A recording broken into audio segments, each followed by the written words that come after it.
Look. Okay, 51-7, take it to the grave. Legends never die, that's why we still awake. Sun keep beaming, city still breathing. Living in the moment, never gonna leave it. 51-7, take it to the grave. Legends never die, that's why we still awake. Sun keep beaming, city still breathing. Living in the moment, never gonna leave it. I ain't never seen a city sleep. You can really hit a city breathe. They be saying we ain't got culture, they just don't know what it really means. No, we gotta represent heavy underrated, yeah, we gotta make a scene. No shade to the other guys, but you can't deny we the one to be. Capital city, the map looking pretty when we on it. So community driven, the people we living with loving each other. Ben Shuldiner, my friend, Lansing School District Superintendent, and someone whom over the last few years, to be perfectly honest, has led some pretty significant transformations in this city we love. Maybe let's talk a little bit about some of the highlights, and then we can work backwards. Sure. Well, first of all, it's great to see you, Justin. Thank you for having me. All the work that you do in this community, especially with the Promise, is so meaningful for our children and our families. So thank you for that. And yeah, we have done some really incredible things over these last 3.5 years. And I definitely want to make sure that I say we. This is definitely not me alone. This is so many people. It's the teachers and the parents and the kids and the community all really, I think, believing that Lansing can be this kind of wonderful, amazing school district. And so, the highlights, the top line stuff, as we just announced, in the last 3 years, we've raised the high school 4-year graduation rate by almost 25%. When I got here, it was 62.1. And now unaudited, because there still has to go through the state, is 67 it was 67.91 or something like that. So it's incredible. I mean, what am I talking about? It's 80 Here's the good news. We get to add all this. Right. It's been a long week, brother. It's 86.91, which is really incredible. But I also want to be clear is that happens not because we lower standards, not because we change anything. It's that we've just gotten better at doing our job. The way that you increase graduation rate is that you focus on it.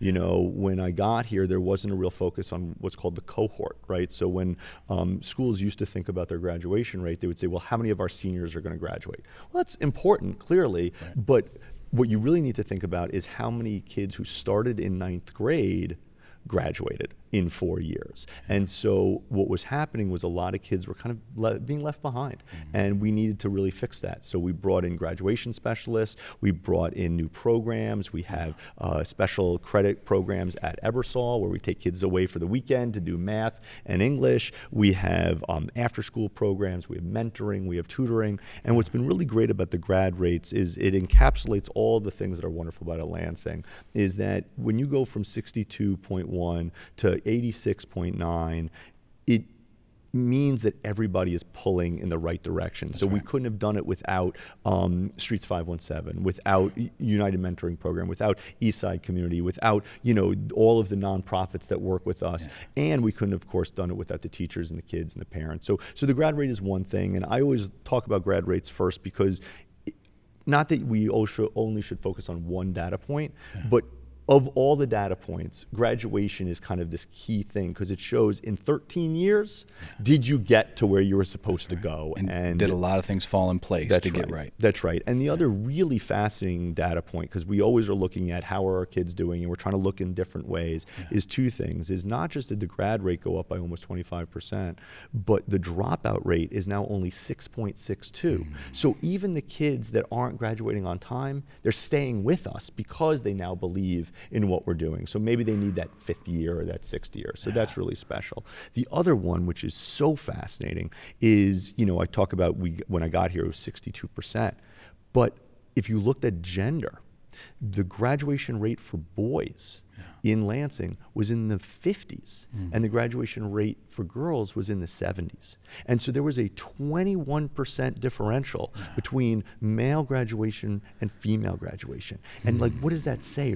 Clearly we're underserving our boys, right? What are we doing? And so now when you look at the grad rate, at 86.9, boys are at about 86, like low 86, and girls are at 88. So the differential is less than 2%. So now you know that by focusing on all the kids, but also being clear that maybe the boys need some more mentoring, they need some more support, and bringing in organizations can really focus on that, that's huge. I mean, something that we did very early on in my time here that folks actually pushed back a little bit, but now it's just part of our ethos, is when I got here, the minimum GPA to play sports was 1.66. That's not a minimum GPA. No. I mean, that's like the lowest level you could possibly imagine. Right. But if you give that level to a child, they're going to say, well, that's what I need to reach.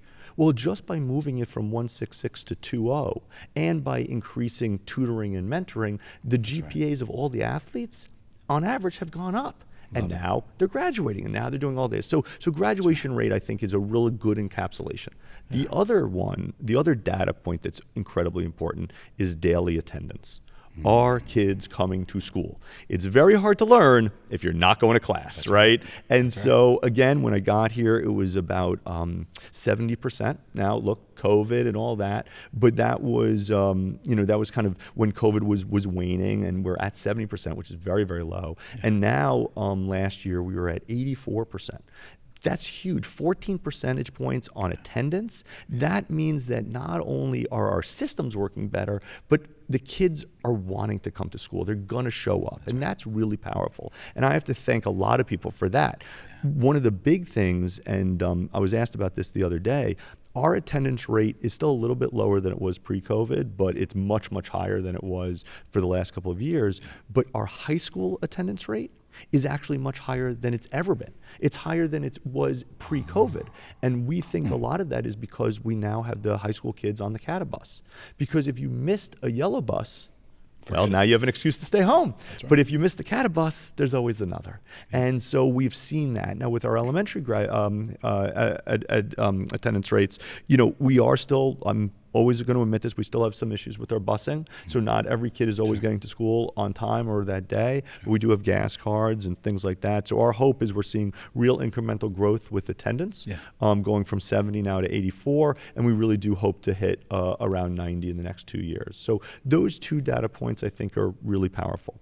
The other one, of course, is test scores, right? Now, we can argue left, right, and center if test scores are fair or good or biased or racist. All of the above. However, if a child is proficient, that probably means they're proficient. And if a child is not proficient, that means they're probably not proficient. Am I going to argue that there's a big difference between getting 71% and 73%? No. But I am going to say that a kid getting 80 versus 20, that's a big difference. And so what we've been able to do is raise the proficiency level in the district in every grade and every M-STEP score over the last couple of years. They're still low, always going to be honest about that, but we're seeing that progress. I mean, depending on how you want to play the math, the percentage points for proficiency rates in math are around 10, which is very low, and in ELA is around high 16, 17. But when we started, they were at like 7%. So 7 to 10, that's 3%. It's not that big, but actually it's almost a 50% gain, right? Which is crazy to think, right? And so, we have almost a 50% gain in math, and, with English, it's in the 30s and 40s. So we're really making progress, but there's a lot to be done. But the other big wins are not just about data. It's about what we're doing in the schools, for the schools. We just this year opened up the Newcomer Center. A lot of people don't know, certainly, if you live in Lansing, but we're a huge, huge center for refugees.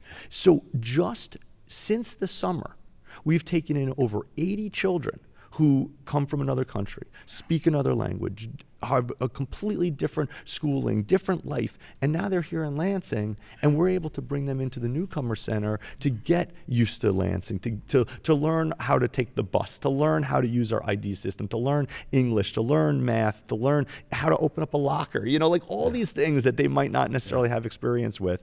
And that's been amazing. And this year, I was just in the building this morning. The kids are happy, they're vibrant, and the fact that we're able to do that just as a school district is incredible. The other huge win over the last couple of years is Lansing Tech. I'm a firm believer that, career and technical education is awesome. I think kids love learning with their hands. Now, historically, CTE has been problematic because sometimes it was the place to put kids who couldn't do it, right? Or maybe kids that didn't look like me, and so it had some classist and racist history. Yeah. But now with a great CTE program, you can still actually go to college or go into the workforce, and these are high-level classes. Yeah. But the fact that we have a 4-year CTE high school where kids starting in 9th grade can go into construction trades, they can go into computer science, they can go into culinary arts, they can go into, medicine. That's awesome. Yeah. And then their math and their English and their history and their science, those classes at those schools tie in with the work they're doing. I mean, I loved math, don't get me wrong, but a lot of my friends did not. And they would always say, why? Why am I learning this? Who cares about this geometry nonsense? Yep. Well, if you're gonna be in construction trades, maybe tying the geometry to building a house, now you make it real. And so now you get kids much more invested, much more caring. So those are some great things. I mean, special ed is in a much better place. I mean, we don't necessarily always want to talk about how bad it was, but when I got here, so the way that special ed works is there's 3 things you have to do to make sure the kids get their services. Yeah. The first is something called the initial. So the initial is, hey, we need special ed services. You need to give this kid an initial kind of test, like see how they're doing. Yeah. Well, that's one of the first things that you say, well, did you do it on time? Yeah. Well, when I got here, less than 50% of our initials were on time. The second then is the annual. So after a year, you need to be kind of looked at and how are things going? Yeah. Again, less than 50% were being done on time. Third thing, the triennial, or what's called the reeval. Now 3 years into special ed, how are you doing? Shocking, wasn't done, less than 50%. Last year, all 3 of those metrics were at 100%. Which means that's a big change. It's a huge change. It's a systemic change because now we are making sure that our kids are getting their services and they're getting their services on time. Now, are we perfect? No. In a district of 10,000 with a 22% special ed rate, that means 2,200 kids are served. Are there parents and kids out there that say, I get it. Sure. But to go from less than 50% compliance to 100% in just a couple of years, big shout out to Eileen Prahota and her team. So what I'm really proud of is in these last 3 years, the systems and structures have gotten better and the focus on actual student achievement is there. It's not just about getting through, it's how do we increase, how do we do better? And then, things that you might not think really matter, but when you're in the district, they do. Bring air conditioning. Right? Something as simple as having a room that's climate controlled when it's 90 degrees outside, it's a big deal. And so it's a real big deal. Yeah, in this district, the building stock is not great. We're working on it. Yep. So, the other huge wins are the things that we're doing on the facility side too. And that, again, thanks to the voters, right? We had a bond, 71% of folks voted for it, which is a great vote. And so we're now building a brand new Mount Hope. We're building a brand new Willow. We've invested millions of dollars into Sexton. We're building a new gym at Atwood. We're building a newcomer center. So as you drive through Lansing, a lot of the construction is the school district, which is amazing. And then we're bringing air conditioning, we're bringing, and safety measures too. We now have fences around schools. I mean, we have a bullet resistant film that's on windows. We have better security systems. We have more cameras. So all of those things are really, really amazing. And, I think just from top to bottom, graduation rates, attendance rates, test scores, the facilities. The other huge win, which again, it's insider baseball, is we signed a new teacher contract a couple of years ago, and our starting salary for teachers is the highest in Mid-Michigan. Now, our teachers, that's absolutely because you want to attract talent. Chuck Alberts, the president of the union, who's terrific, he always talks about being a destination district. Yeah. Well, you become a destination district when you start achieving thing, but also you pay your people. So that's been really helpful. All of our 6 bargaining units have been great. We've negotiated contracts. We're raising salaries. We're doing a lot of things that is going to make Lansing a really tremendous school district. Have we made huge strides? Yes. Do we have a long way to go? Absolutely. I mean, here's what's so encouraging about all of that. I heard some common threads. I heard, number one, we're not lowering standards. Right? That's so critically important. I'm just going to say that twice. We're not lowering standards. And if anything, we're in fact raising standards. Absolutely. The second piece I'm hearing is we're meeting students and families where they're at. Mm-hmm. Right? And we're not expecting them to jump through hoops to find us. We're going to get them. We're creating welcoming places for kids and families to come to. I got to visit that newcomer center. Oh, great. And how cool was it, right? It's kids from every race, color, and creed, all kinds of countries represented, excited to be there, and making sure that they have, to your point, an understanding of the locker system, an understanding of the ID system, an understanding, right? There's enough they're learning, like English. That's right. And they're nailing it. That's right. And some of these kids have infinitely better understandings of grammar than I do.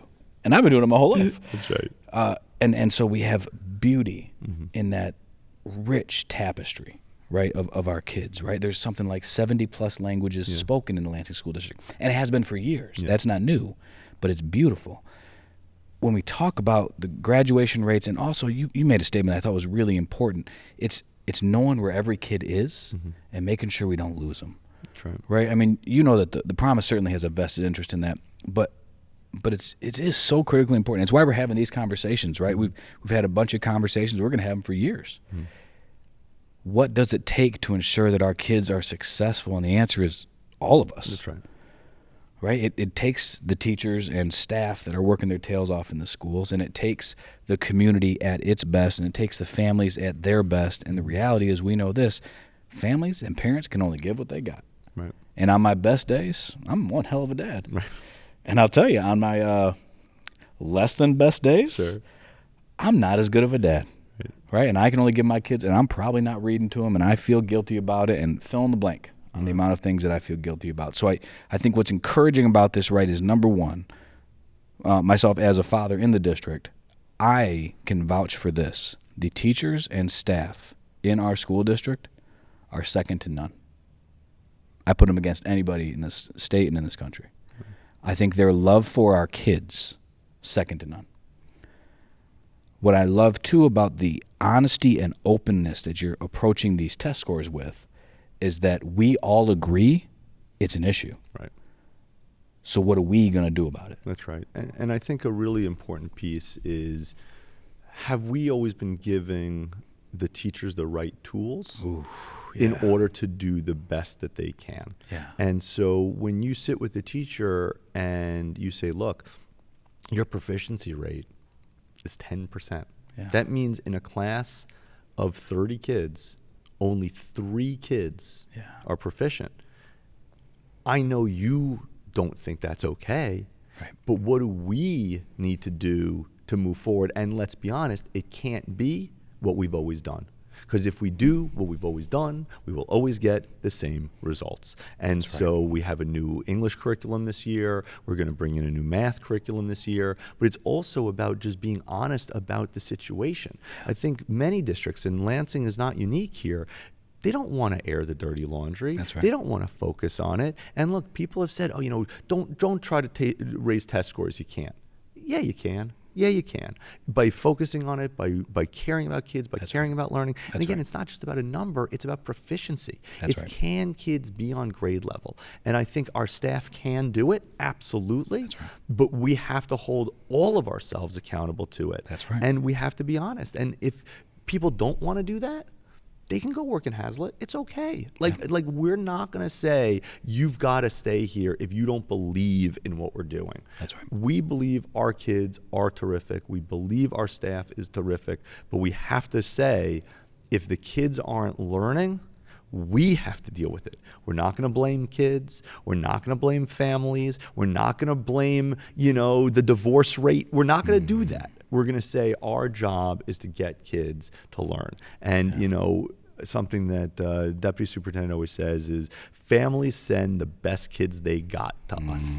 it's not like they're hiding 6 other kids somewhere else. That's right. These are the best kids they got. And so we are going to treat them and love them and care about them as much as we can. And one of the ways to show love and care is to hold kids to high standards. That's right. It is not to love them into illiteracy. That's right. And because what I have heard, and this is around the country, not Lansing per se, is, well, their life is so hard.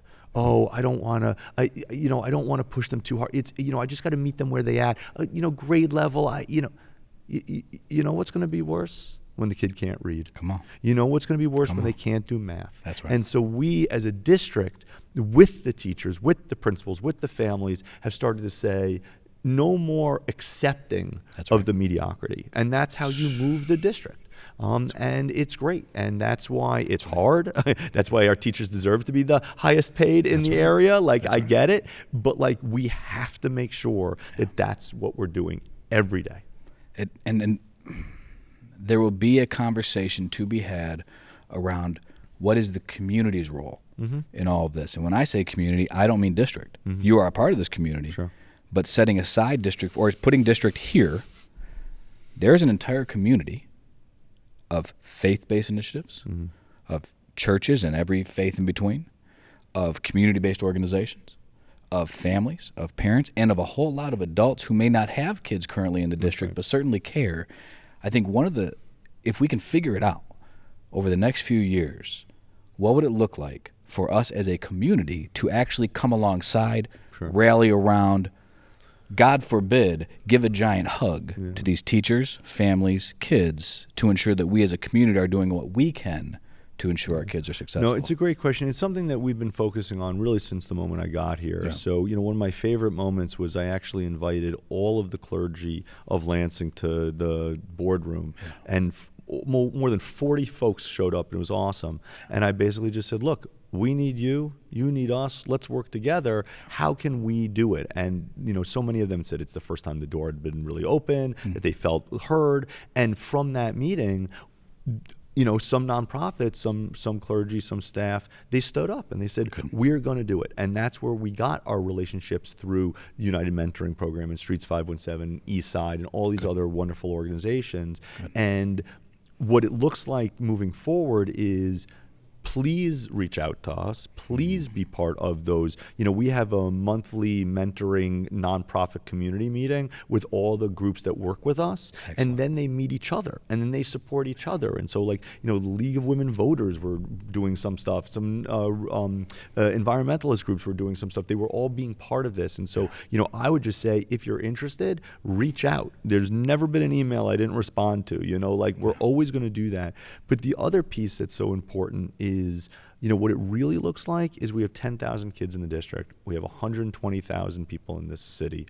If 1 out of 5 people mentored a kid, that would be special. There it is. Right? The research is very clear. There's 3 things that move kids towards success. 1, by far and away, the most important, the teacher in the classroom. Yeah. That, for what a school can provide, the teacher in the classroom, most important. But the other 2 are mentoring and tutoring.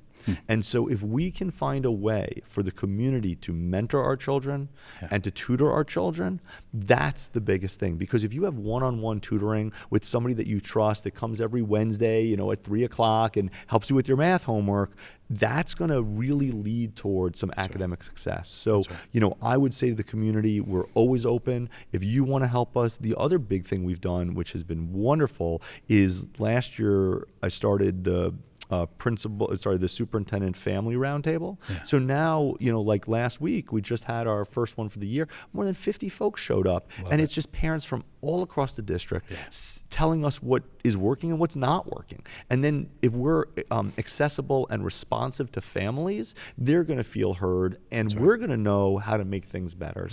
I think we are in a good space now where the community is starting to really trust us and starting to be part of but we want to see the community be even more supportive and a part of what we're doing. And we would just ask to reach out either to your local school or reach out to the superintendent's office, and we will put you in touch with our people who will then get you to a school or a program or things like that. I mean, so imagine that. Imagine we actually get, well, let's just say this, 1,000 mentors. Absolutely. Imagine you get 1,000 tutors. Imagine that there's 1,000 retired professionals who say, you know, I could spend a couple hours a week changing a kid's life. That's right. Right? I mean, the potential there is pretty significant. Absolutely. And it's not that heavy of a lift. No, and we've created systems and structures in place that can do that, right? Excellent. I mean, you know, if you're a retired GM worker, retired Fisher Auto Body, whatever it is, and you want to help and come out, we got you, you know, and it's really, especially the younger kids, to have somebody that can work with them one-on-one to help them with literacy, to help them with numeracy, that really is quite amazing. And you can move kids pretty quickly with one-on-one tutoring and one-on-one mentoring. So, yeah, I think there's a lot we can do, but I will be honest, I think that the district had a bad rap around being open.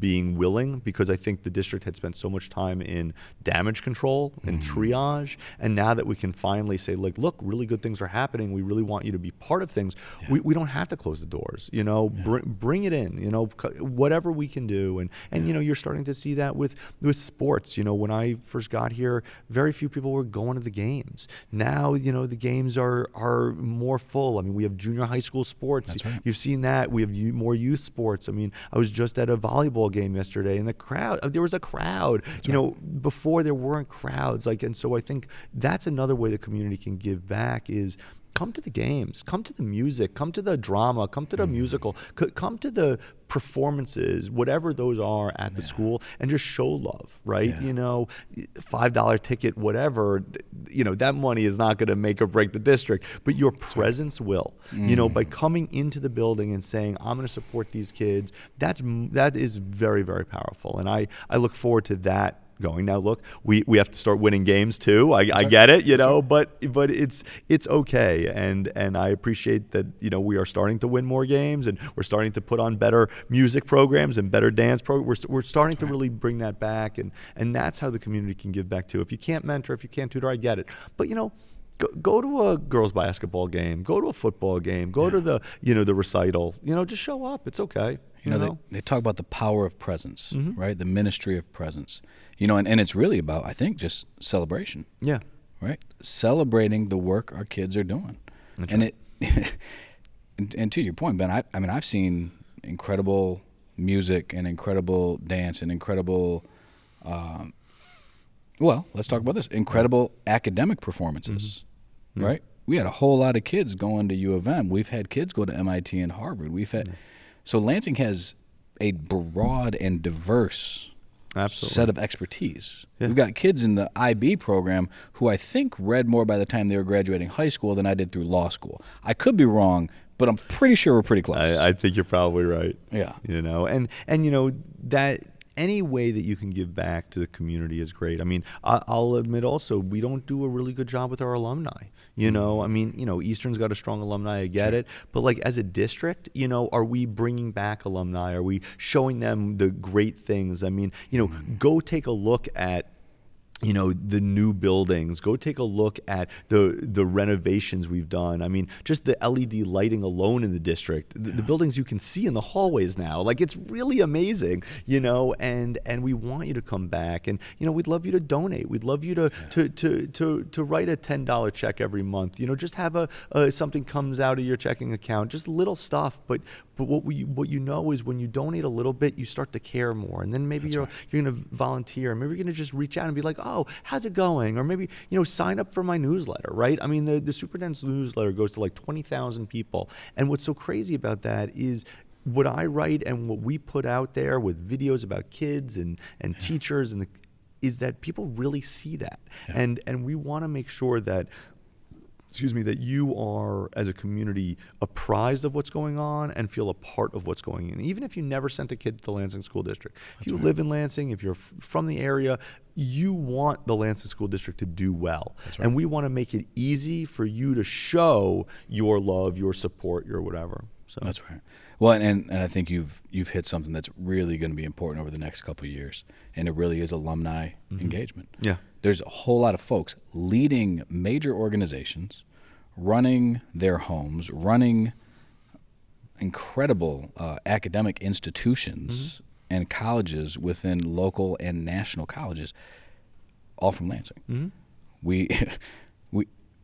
It is the rare opportunity within a week that I don't run into somebody leading something remarkable who's a Lansing grad. That's right. And to your point, the question now becomes, how is it that we not only capture that, but begin to engage, and here's a novel concept. Imagine that some of those grads, in fact, begin to tutor some of our future alumni. Yeah, I mean, they can tutor, they can mentor, and even if they lived in Virginia, you could still have an email correspondence and mentor a kid that way. You can still help somebody with their homework. I mean, there's all these multi-billion-dollar companies that are popping up about online tutoring, and they just get some college kid to whatever. Well, how much better would it be somebody who graduated from Sexton 20 years ago, who's now a professor somewhere, is going to help you with your English homework? Like, that's awesome. And I think we can start to do that. And I always think, every day I'm getting a text message asking me for money for something or another. Right?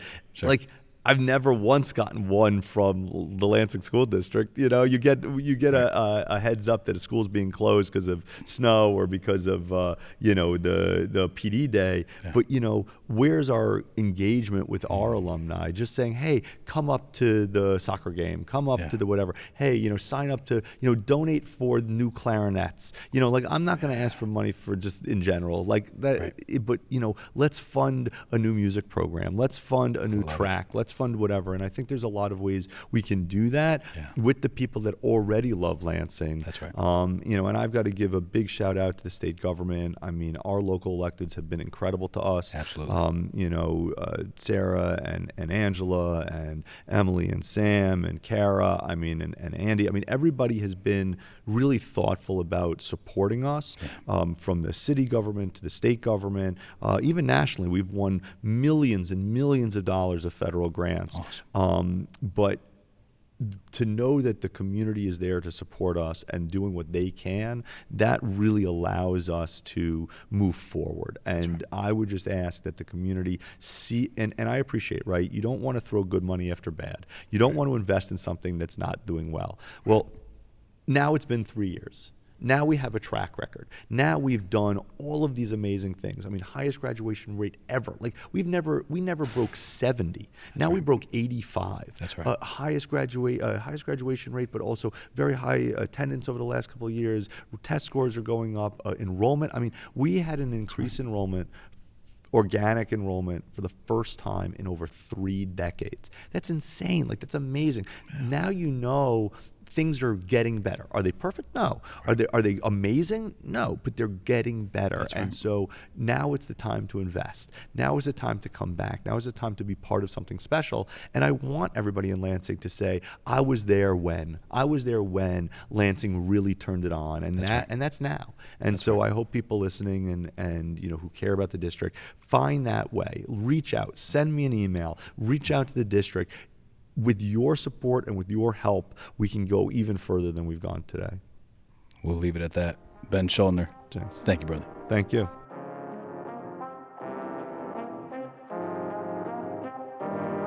Look.